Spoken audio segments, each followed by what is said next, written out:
Out of the we came, and to it we return. This is one of the last temperate rainforests in the world. Remote, primeval, and pulsing with life. If there's a paradise on Earth, this just might be it. The Alexander Archipelago of southern Alaska. And at the crest of the food chain is one of the most majestic creatures on the planet.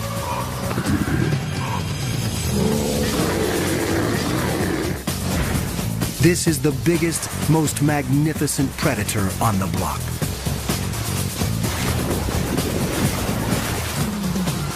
But everywhere, its ancient haunts are under siege.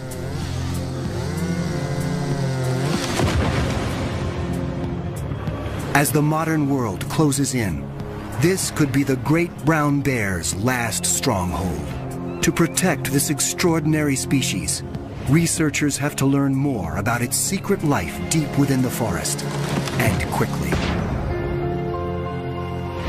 A veteran tracker joins forces with a new technology that may allow us to enter the bear's ancient territory without risking a close encounter of the grisly kind.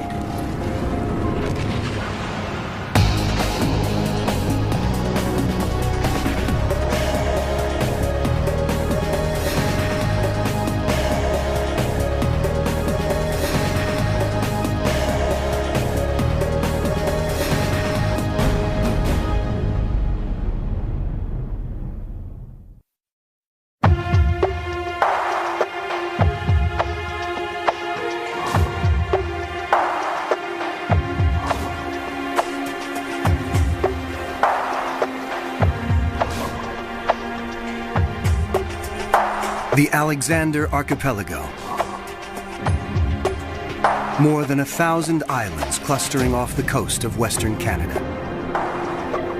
Originally mountain summits, they are blanketed by dense, ancient woodlands. These are some of the last temperate rainforests on Earth. When most people think of rainforests, this is what they have in mind. Lush, wet, warm, a steaming jungle. This is the tropical rainforest. Young, leafy trees, a huge variety of wildlife.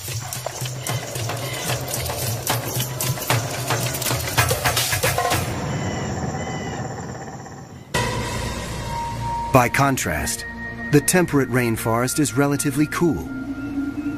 It grows in coastal areas, and its trees are mainly spruce and hemlock, often between 500 and 1,000 years old. It is less diverse than the tropical rainforest, but no less imposing. It is a place where land and sea come together to form a whole greater than the sum of its parts.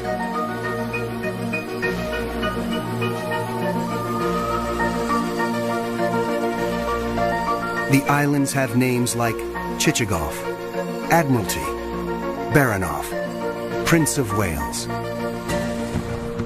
Remote from urban centers, it is a world few humans have penetrated.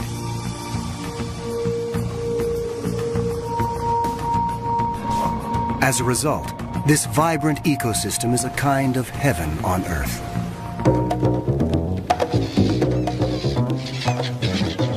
And the variety of wildlife here is astounding. The pristine rivers are alive with countless fish.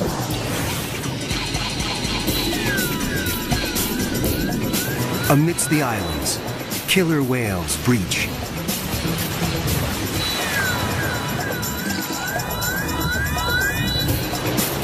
And humpbacks plunge.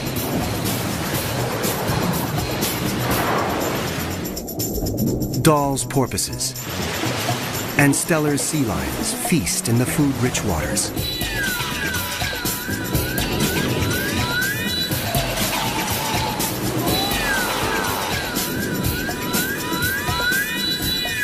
Sitka black-tailed deer make their home in these woodlands, always alert for natural enemies.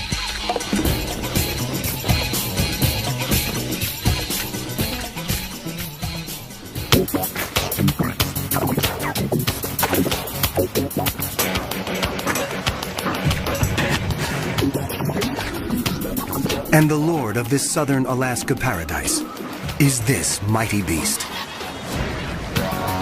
You may know this bear as the grizzly.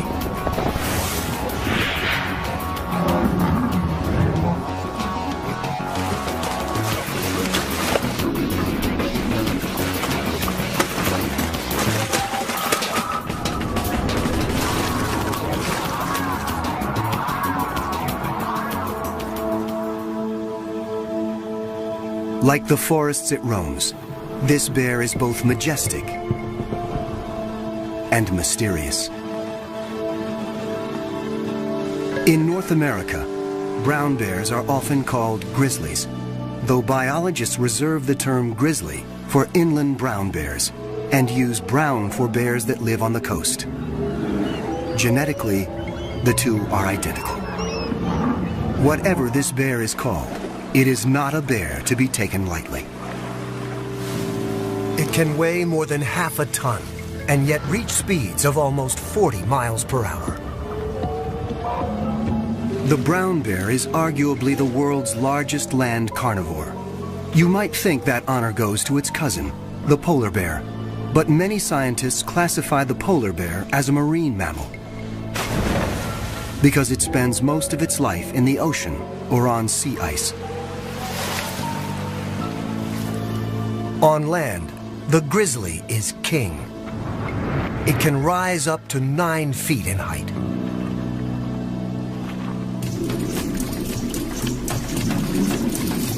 Bears are formidable hunters. They have a keen sense of smell, 7 times more powerful than a dog's. And they are notoriously patient in stalking their prey.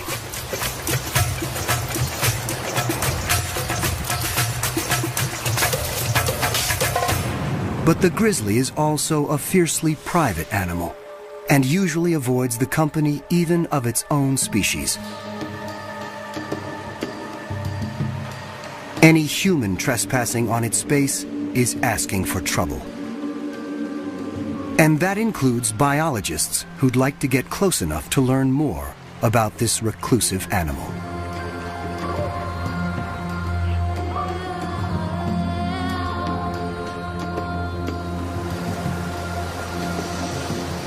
In the rainforest, the brown bear rules. It has no natural predators. And yet, worldwide, its numbers have been in decline for the last 100 years.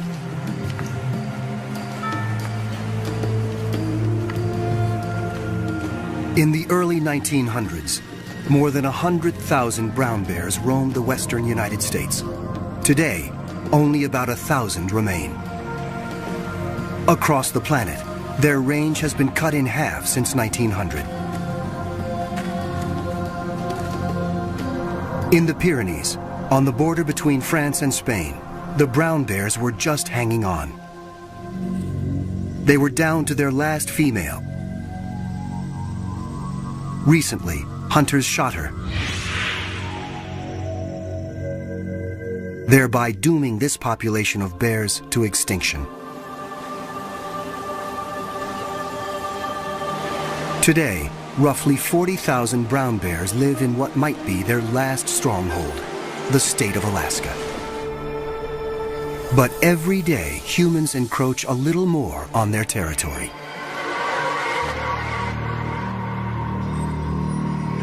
And once again, as in the ancient story, it's man who has brought trouble to paradise.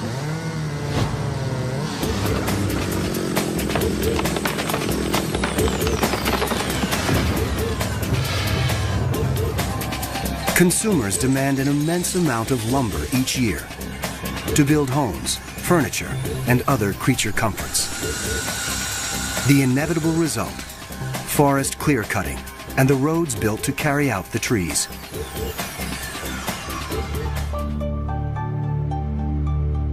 On Chichagof Island, many bears tend to converge on river valleys during the summer months. But over the last 20 years, roads have cut deep into this once virgin wilderness. And timber clear-cutting has turned some of the bears' summer stomping grounds into stump fields. As human activities extend further into the grizzly's ancient domain, humans and bears are meeting more and more often.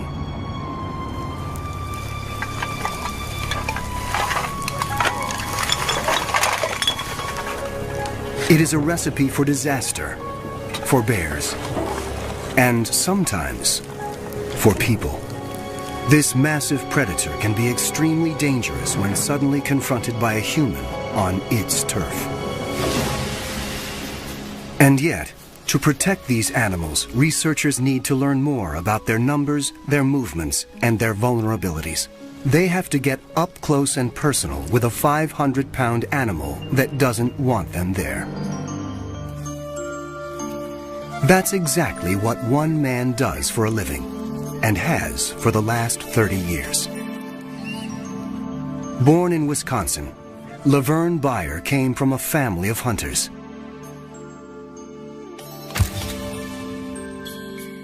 He arrived in Southeast Alaska in 1970 and fell in love with the wilderness.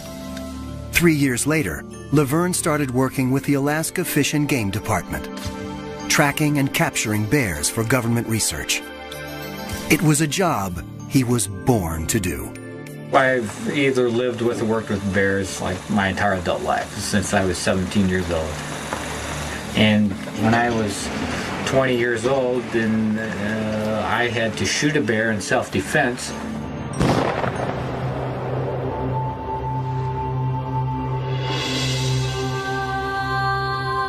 And once you have to shoot a bear in self-defense, that's kind of one of those events in your life you don't forget.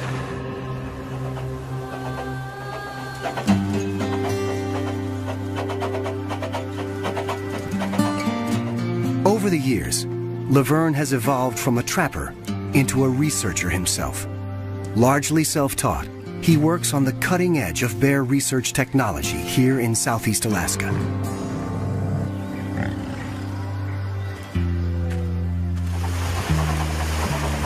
Based on a 70-year-old tugboat, Laverne has captured more than 700 bears since 1975 and is now one of the most respected bear trackers and researchers in the region. Someone who combines traditional tracking skills and the best that modern technology has to offer. I'm a man who's stuck in the wrong time period because I appreciate things from the past.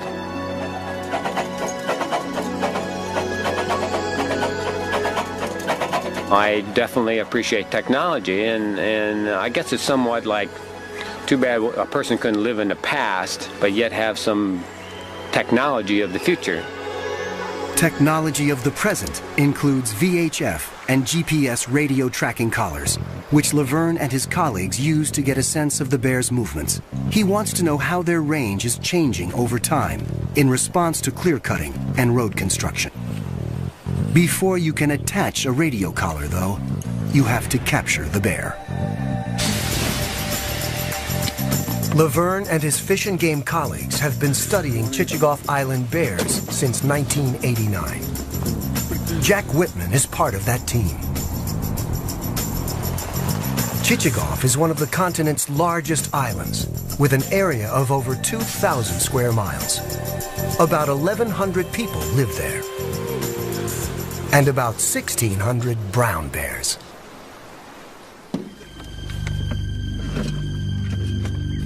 As they prepare for their research expedition into the brown bear's domain, they're all too aware of how alert they have to be. We're trespassing in a pretty major way in places where brown bears live, where most people shouldn't go. It would be foolish, regardless, how one feels about bears, not to carry a weapon.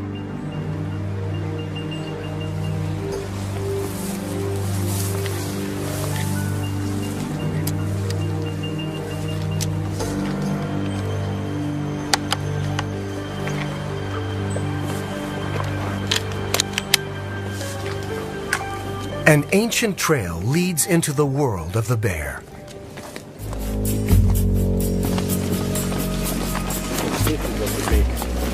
This is a bear trail, it's not a people trail. Yeah, no, there's no people come down here.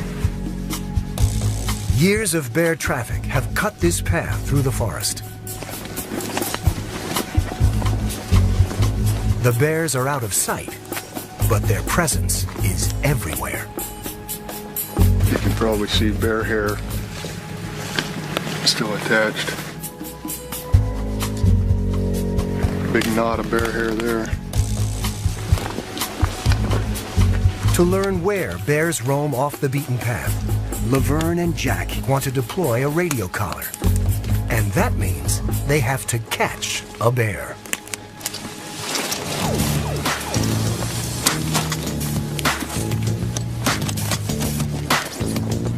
The art of snaring a bear without injuring it is a delicate one. In order to direct its path into the trap, you have to think like a bear thinks. You have to choreograph its movements. The bear has to hit a bullseye right here.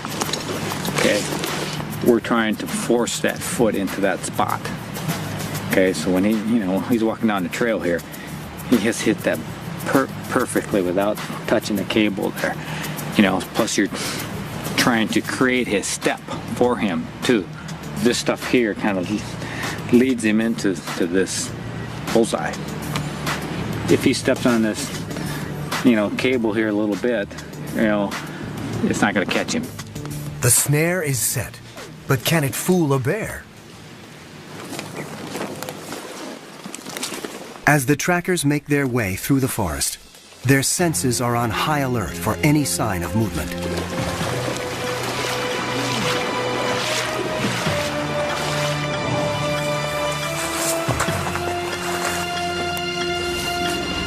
One of their snares has been triggered, but it didn't catch a bear.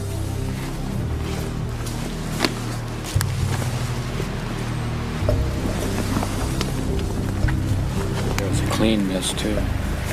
Threw the cable way back there, and pulled it up. This here's been bumped a little, coming that way. It's going that way.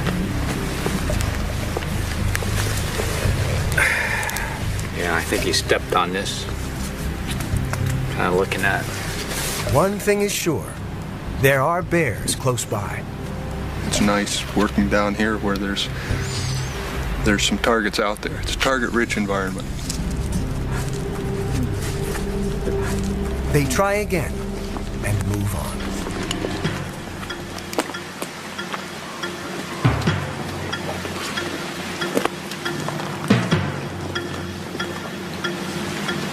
Finally, after hours of tracking bear sign and checking traps, Laverne spots a grizzly in the river near where they've set a snare. It could be headed toward the trap. Now the key is staying silent, motionless, and downwind. They pick out motion,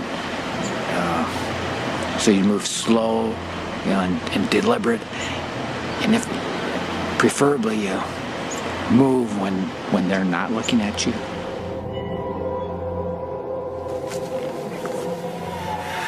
Once this bear has entered the woods, it is virtually invisible. Trying to determine whether the bear knows if we're here or not by the wind. The wind's kind of going right towards it. After nearly 30 minutes, Laverne and Jack hear signs that the bear's been caught, but how firmly the snare has grabbed its foot is unclear. At this point, it's kind of, how is this all going to play out? There's other things that are going to happen here to determine whether it's a good capture, a bad capture, an ugly capture. A tranquilizer dart is the most gentle way to put a bear to sleep, so they can attach the radio collar and do their research. For now, the animal seems relatively calm. Once the bear definitely discovers that we're here, it could be a different story. The body language could be different. It could become more aggressive. These woodsmen are skilled at keeping their bear encounters from turning violent. Still, they never enter the forest unarmed. Regardless of the size of the bear, they're capable of, injuring and killing people. So it's just prudent to carry a weapon, and it hopes you don't have to use it. White eagle feathers, good luck.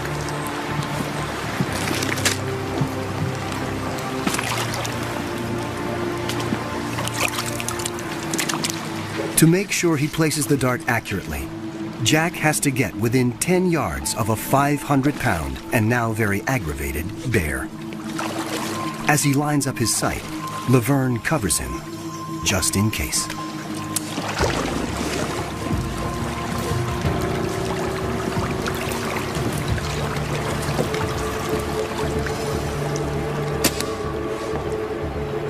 When the bear shifts its position, they can see just how tenuous the snare's grip is. A sudden jerk, and this angry bear could be on them in the blink of an eye.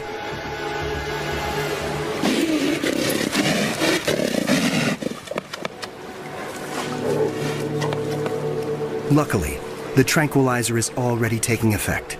If not, the bear might easily have pulled free. Minutes later, she's out. And the researchers can go to work. But Laverne and Jack know that another bear could be watching them. Their every sense is attuned to movements and sounds coming from the trees. They waste no time. First, a blood sample. Then, the radio collar. Radio tracking is an indispensable tool for assessing the movement patterns of a population of bears. Each collar has a unique frequency, so each bear has a unique frequency. It allows us to hear where she is.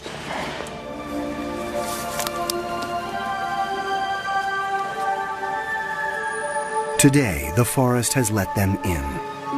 It remains to be seen if it will let them leave.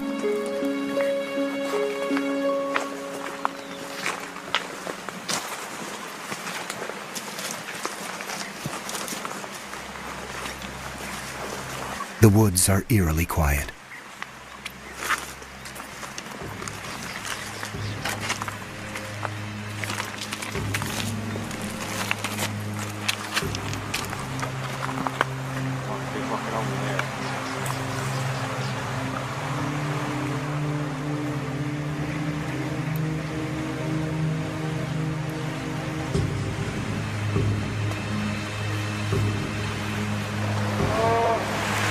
Hear something? Yep, right there. I think I hear a growl. Suddenly, they realize they're being watched.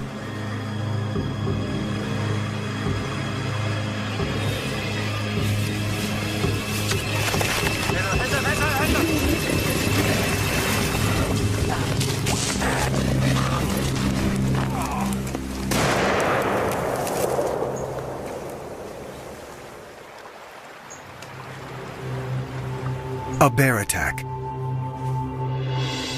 Laverne had no choice but to shoot.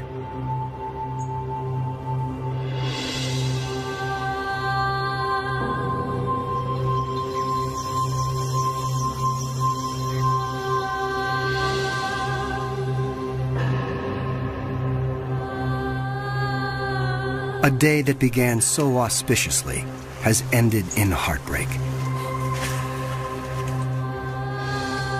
The forest let Laverne live, this time, but also forced him to confront a grim reality. Sometimes this work exacts a terrible price.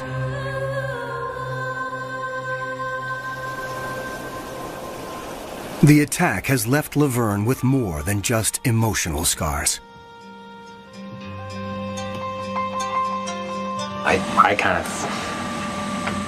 I feel responsible.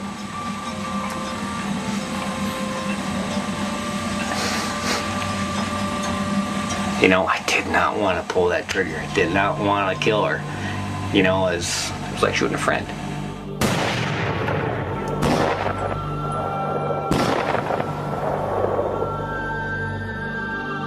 and felt, we're trying to help you. We're trying to help her, or help the species. She doesn't know that.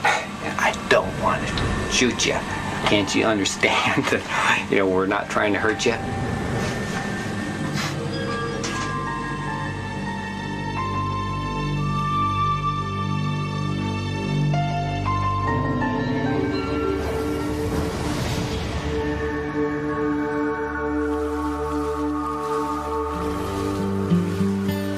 Brown bears are normally solitary creatures.